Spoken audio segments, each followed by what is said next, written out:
It's my pleasure to introduce Naomi Ferguson, the Chief Executive and Commissioner of Inland Revenue. Naomi's going to be sharing her perspective as a Chief Executive on what delivery at pace means. Now, I had the opportunity last week to do a little bit of research on Naomi, and something that you may not know about Naomi is that she's an avid Formula One fan. And so this is a woman who knows how to operate at speed and at pace and probably can take a hairpin bend without even blinking. So I'm really excited to be hearing about Inland Revenue, I used to work there, and how they're using innovation to progress the massive system and service transformation challenge that they have. Naomi, welcome to Govis 2014.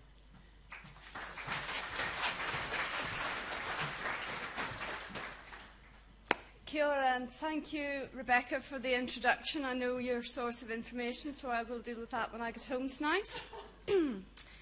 Thank you to Wellington for being such a small town. It's interesting as I stand here and follow my previous minister and think, okay, so I better fit a few things into the things I was going to say to take account of what I heard him saying just at the end. But actually it's really relevant because three things I wanted to talk to you about today is obviously the scope of our transformation, what we're about, but the importance within that of customer, and then how do we get it right, how do we judge pace.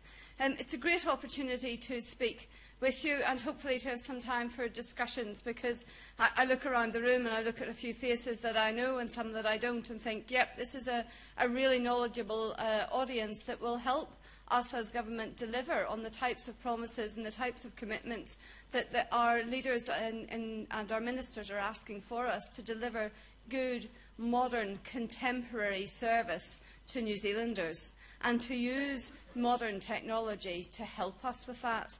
And so for me, how do we do that, and how do we do it at a pace that is appropriate, that balances the risks that Peter was talking around with the need to meet that constant demand for customer innovation, the constant desire to see government services provided as well as, if not better than, other services provided by other institutions. So from my perspective, it's a great theme for the conference, delivering at pace. And as a Chief Executive, it's probably one of the things that you worry about most. Am I getting the pace right? Am I going fast enough? Am I going too fast? And so really working that subject over the period of the conference and thinking about how do we judge it correctly, I think will be of value to all of us. So at Inland Revenue, we're obviously at a point where we're talking about a once-in-a-generation change to the tax system. That sounds fairly fundamental, and indeed it is. And if I think about it, and I think about the history of Inland Revenue, in the early 90s, we started to make some major organisational change. We moved away from a very localised regional office model to processing centres, to call centres, to things that we now take for granted.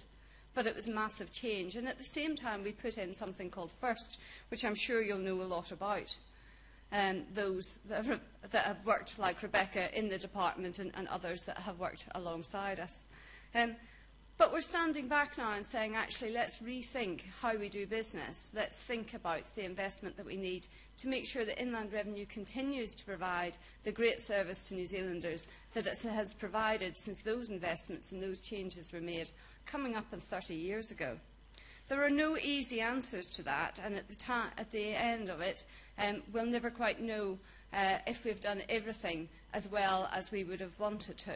But we set out with the ambition of achieving the very best that we can for New Zealanders out of the investments that we intend to make. I'd say, firstly, that actually our intention isn't to replace FIRST. You've probably picked up in the papers that it is. There's a lot of myths that run around about what we're doing. One of them is exactly that. We're going to replace FIRST. The second one that usually follows is that we're going to spend a lot of money doing it. When we stood back, and I look around the room and there are some that helped with the standing back, to say, what should we actually do here? We got to the place very fast of saying, maybe replacing FIRST isn't the right thing to do. Maybe asking the question about what should our technology do isn't the right question. The real question is, what should our business look like by 2020, 2025, 2030? And so when we talk about business transformation, we're talking about a transformation of our services, of our business processes, of the way in which we engage with customers, of the business processes that customers use to engage with us, of our policy. And somewhere in there, we'll think about how technology allows us to do some things differently and better. So it's time to stand back and really think about that. And that is why it's a significant and long-term programme, and a programme that requires planning and thought. It also requires engagement with New Zealanders and the New Zealand population as a whole, as well as specialist parts within it. And I'll talk a bit more about some of that as we come up. It's no doubt that our system works well. We currently are delivering great services for New Zealanders, and that is seen in a number of areas: our output performance, reflections in the media, the fact that we're sometimes not in the media. Do have to do a bit of touch wood, as we all do. But we need to be great in the future, and our core IT doesn't allow us to think about some of that service transformation. Our first system is old, and it is monolithic, and we have added to it. It was built for tax, we've added social policy, we've added e-services, we've added analytics. You cannot do the things that you want to do in terms of modern business design with that system. So we will make some changes to it as we go through.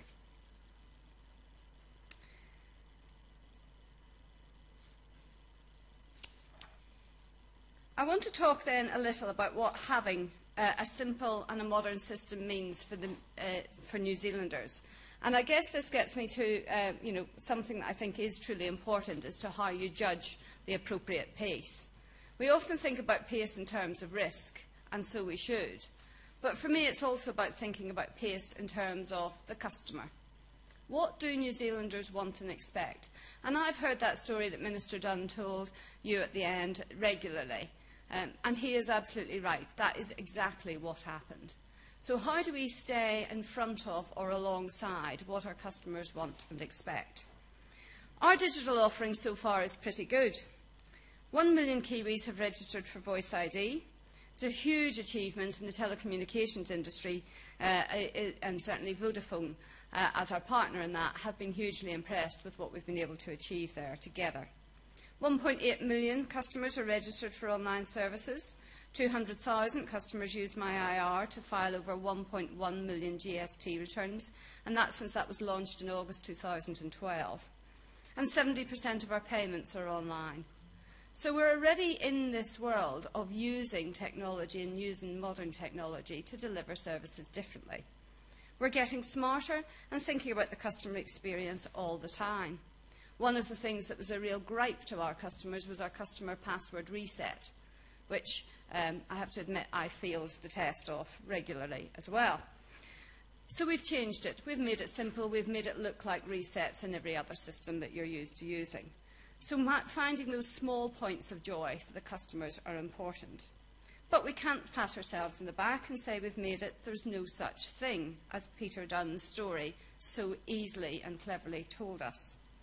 So the theme of this conference is relevant as to how we keep both delivering that significant change and meeting those demands.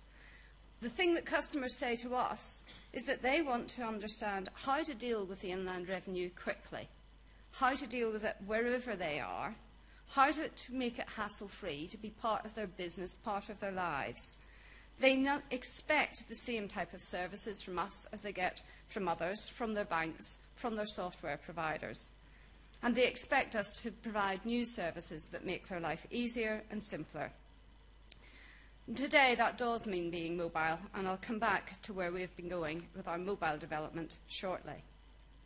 So taking mobility and simplicity as core principles, our aim is to get away from paper, to get more people managing their own affairs, preferably online or using mobile or via third-party providers, as part of how they run their business and lead their lives. And that's a really important fundamental principle for us and links really well to the work that we're all involved in around better public services. Why do we think about actually how do you engage with inland revenue, as opposed to how do you engage to do the things you need to do in life? I'll talk later about a really good example of how thinking differently around that service proposition can get us to a very different answer for our customers.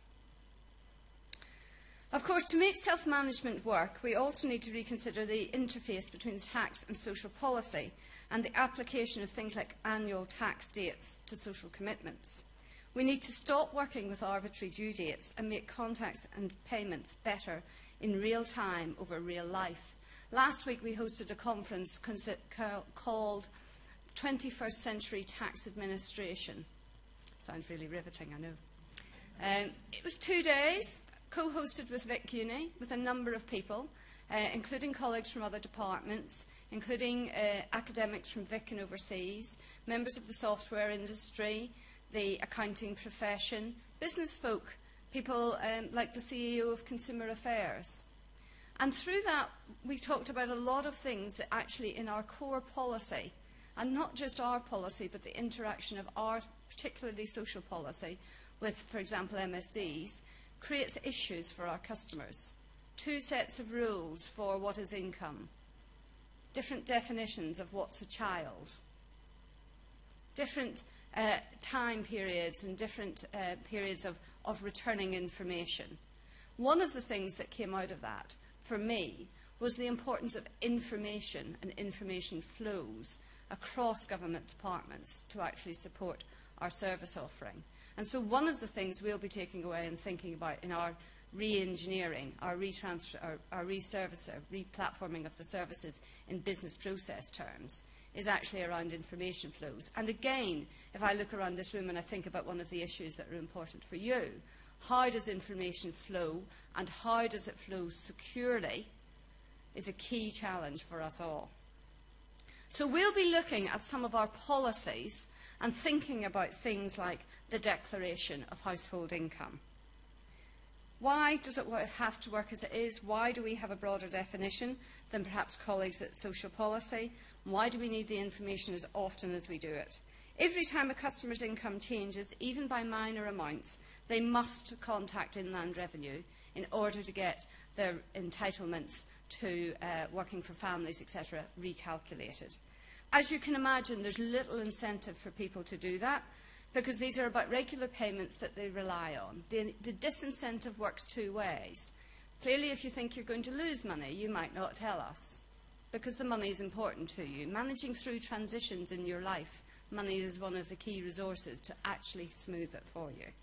But equally, customers that think, actually, I'm probably due a bit more, don't tell us because they're afraid of getting into debt. They're afraid of discovering that they've got it wrong and that at the end of it they have to pay us something back.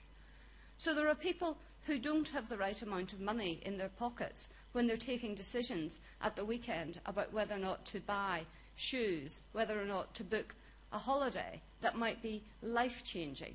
Who knows what they're doing? But they don't have the right amount of money because our systems don't work well for them and how they lead their lives today. Not our IT, our business processes and our policies. So to solve this, a future approach might be focusing less on an annual assessment, which is all about inland revenue, and focusing much more on what regular family support is required, weekly or monthly assessment periods that better reflect how the family earns. And in this respect, we can now start to think about things that were previously unthinkable because of the way digital and mobile technology is changing the world. It was never cost effective for us or for the customer to think about things happening as you lived your life. But people now have a thing not much bigger than that in their pocket that actually has computing power in it, you know better than I, that means actually on a quick click, maybe we can move to something that's more real time for them and for us, that doesn't put huge burden on the customer, but does allow them to have the right amount of money in their pocket as they go. Thinking for us about those service improvements from the customer experience point of view will be key to transformation.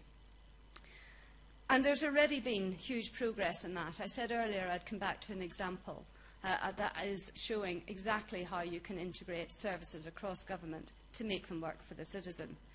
Earlier, almost a year ago now, or earlier this year I was going to say, but it is almost a year ago, we changed the process for getting an IRD number at birth, alongside colleagues in the Department of Internal Affairs. Historically, to get an Inland Revenue number for a newborn child, and some of you might think, why would I want that? But 50% of children require one in the first year of life, for KiwiSaver, for family assistance, for child support. 50% of parents required to get one. The process was to go and get one of our forms, fill in a lot of information, take it to the AA or one of the institutions that we use to get IRD numbers out there quickly, and provide your identity information, la la la la la. Very standard, typical government process. We reckoned it took about 4 hours, but that was 4 hours probably over this time, and it was just one more thing to think about. So now you tick a box on the bottom of your birth registration form whenever you're registering the birth. So much easier. It's not digital, but it's great process design, great service design for our customers. 95% of parents since last year have been ticking that box.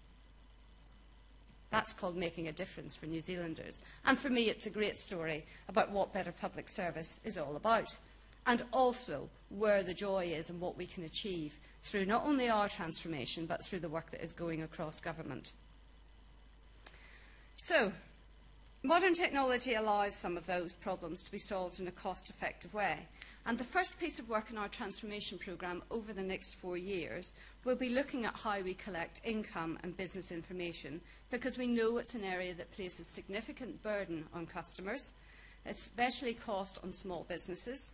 And all of our Result 9 area work confirms that. Inland Revenue is right up there as one of the organisations delivering cost to businesses, and it's around that information provision. So let's think about that. I'd say it's not just some of our research that shows that. If you go out and deal and talk with one of our customers, you see it. And I was out recently with a customer in the Taranaki area, and watched him as he went to download his payroll information into our system to file his employer monthly schedule. By the time he had got that up and running, he had his business software, he had his bank details open, and he had ours, because they don't talk to each other. So needless to say, what he was doing was cutting and pasting from one file into the other with 3 windows open. It wasn't exactly a great experience for him, and I can tell you that through customers like him cutting and pasting, our data isn't exactly always accurate. We need to go back and rework a number of our employer monthly schedules with customers because they're wrong. One of the things that we did recently was host an event with Westpac and Xero with a number of people both across government and across the private sector to say, there has to be a better way of doing business. And again, through transformation, how do we look at joining up some of those processes so that when businesses are doing something like paying their staff and calculating their pay in their payroll system, the information, and I go back to the criticality of information, flows straight from that system to Inland Revenue. Why should it be a second process? Why should businesses have to do that? And so we're working hard now with the likes of Xero and MYOB to think about how do we make that one process. And that, again, is something that's in that first chunk of work within transformation. For us, the reason why income data is so important to get right is we think that when it comes to better public services, it's one of the key offers that Inland Revenue can and should make. We are the agency that has the most reliable income data on New Zealanders. And yet that income data can be a fundamental piece of other agencies' service offerings and provisions, particularly colleagues at MSD and in the areas of social welfare, housing, etc. So how do we get better information, more real-time, more accurately, and how do we provide it to others to help us deliver better services for New Zealanders every day? Thinking about how we share information within our acts and within the Privacy Act as well, to think about how we cut out double handling, to think about how we provide it in real time, for me, will be a key win for all of us from the transformation programme. But of course some of that is still in the future, and as Minister Dunn so rightly said, you're only as good as what you did yesterday, if that. So we're still working behind the scenes on many of those bigger changes, the foundations that will need to be put in place to migrate data out of FIRST into a new system, the risk rules that we will need to think about as we integrate more closely into external providers. Some of that has to happen, and you would know better than I, just the amount of work that it goes on in some of those things that our customers never see. And at the same time that we're doing that and taking our time over it, because some of it is complex and tricky, both in technology and service business process terms, but also in terms of things like our legislation. We're also thinking about how do we continue to deliver things today that make a difference. How do we improve the services that are there? How do we introduce more mobile apps? And for me as Chief Executive, there's the tension. How do we balance the long term, the heavy lifting, the detailed work that needs to be done behind the scenes with giving better and better service every day, with meeting those demands? There isn't a silver bullet, or if there is, could you please share it with me as I leave, because I'd like one. So I think it's about solid planning and good governance and making choices, prioritising, all of those words that as good public servants we know well. And that's certainly how we've chosen to think about it in inland revenue. We have two distinct streams of work running. Our heavyweight long-term transformation programme that will have in it multiple projects over time, some of which will be about our infrastructure, some of which will be about changing our policy. And that, as you know, can take a couple of years to work through the system. So for various reasons, that's got a slower path on it.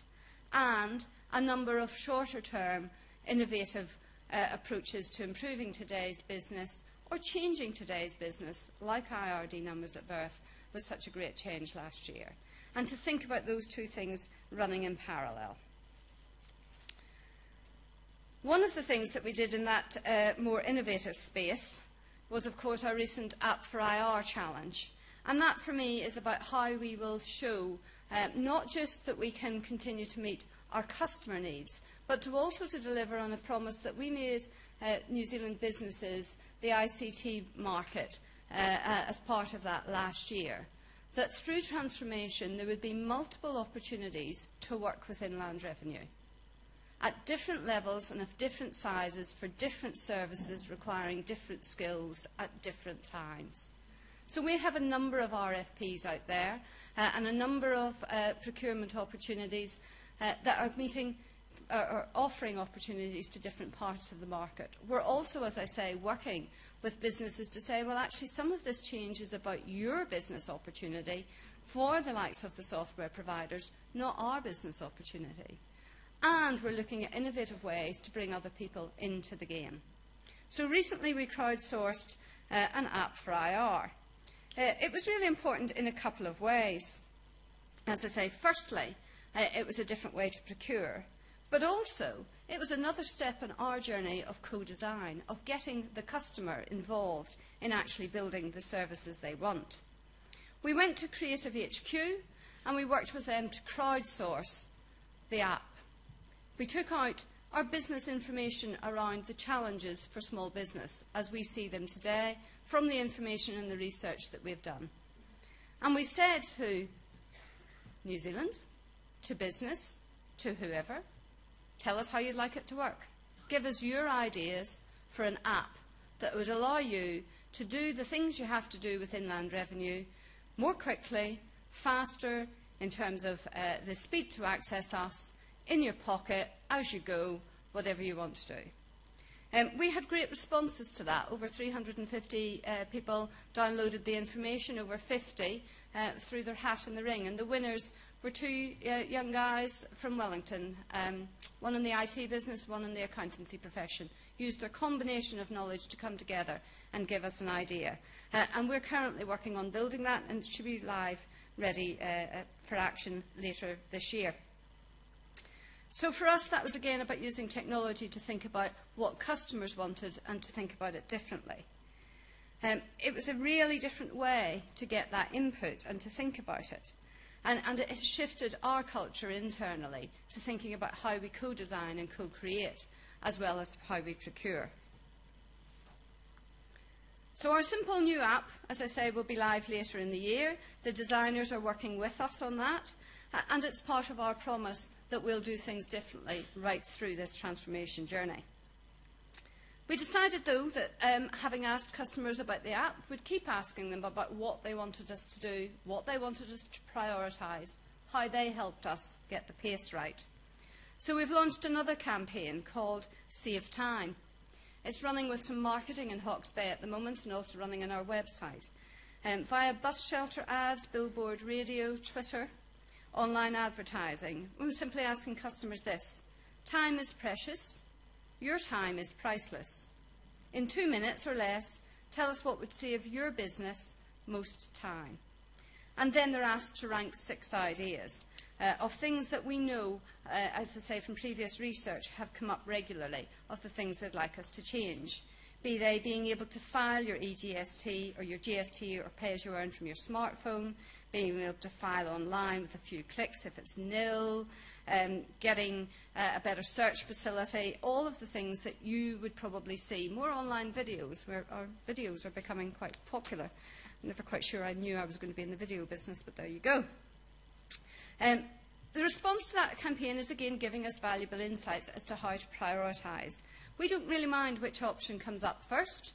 We think they're all small, all achievable, all discrete projects that can be implemented quickly and make a difference to customers. So later this year we'll have the results of that, and we'll start to turn those into fast, small pieces of work to actually start to make it better for our customers. They're all pieces of work around digital, all pieces of work around online, but they're all pieces of work aimed at making it easier for our customers to do business with us. So I guess by now you've probably got a few themes: information, using technology, and making it easier for our customers. They, for me, are what's critical for all of us as we think about the journey ahead within inland revenue and across government services. But employing speed and innovation doesn't mean that we have to do things, or that we should do things, by the seat of our pants. As I mentioned before, only solid planning and robust governance gets you to your destination safely and in one place. We've talked briefly about our planning and the fact that we're planning with 2 tracks.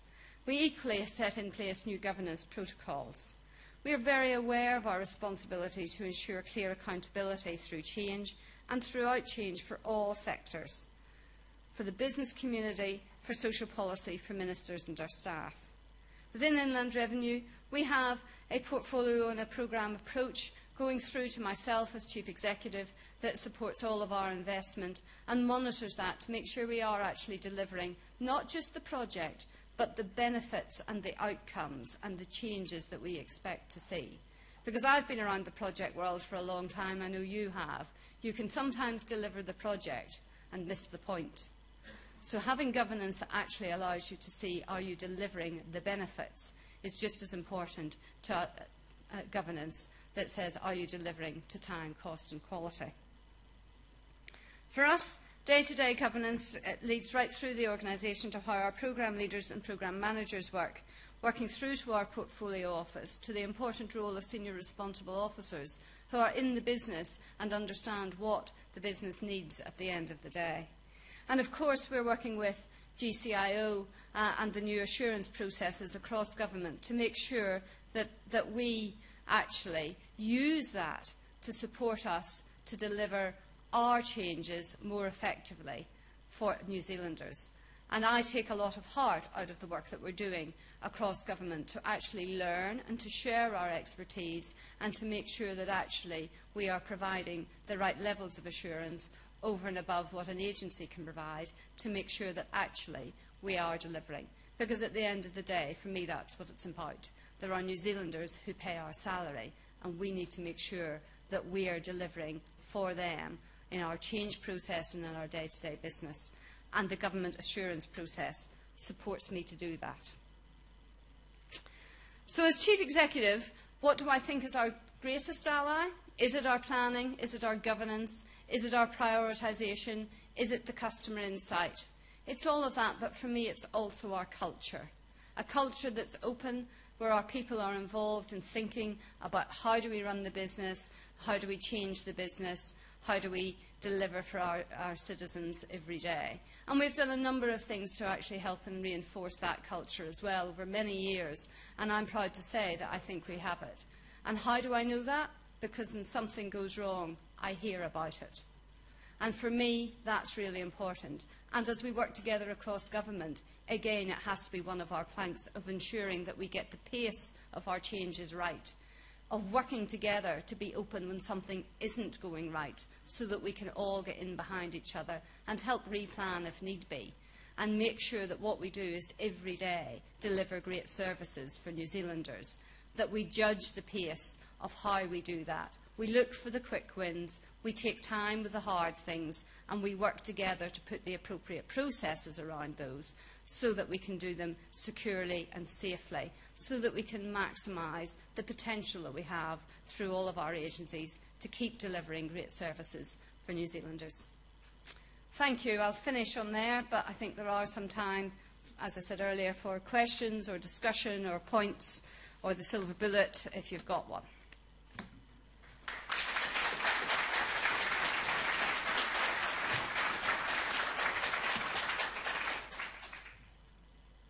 So we do have time for a question if anyone has one. Or... Sorry, there's a bit of mic for you, ma'am. Can you speak up? I'm curious with the same time promo you in the note. Some of that information might be relevant to other government agencies, that we'd be able to share some of the insights that the Hawke's Bay residents are giving about how to improve their connection with government. Yeah, we'd be happy to do that. As I say, we're asking 6 specific things that are mainly around tax services, but there'll be some themes in there. But we also have the kind of catch-all drop box. So, yep, there'll be some great information, and I'm happy to think about how we share it, probably through Result 9 and Result 10 would be the obvious places. Cool. Well, if you can join me in thank... Oh, haven't finished yet. Nope. Thank you. So just thanks a lot, Naomi. And I think one of the things that really stood out for me was the transformation to being so customer-centred. It's something I think all agencies need to go through. And it's really good to hear. And that idea of finding small points of joy for our customers is just going to stick with me. Thank you very much for your time. Thanks, Appreciate Matt. it. And Thank you. thank you. And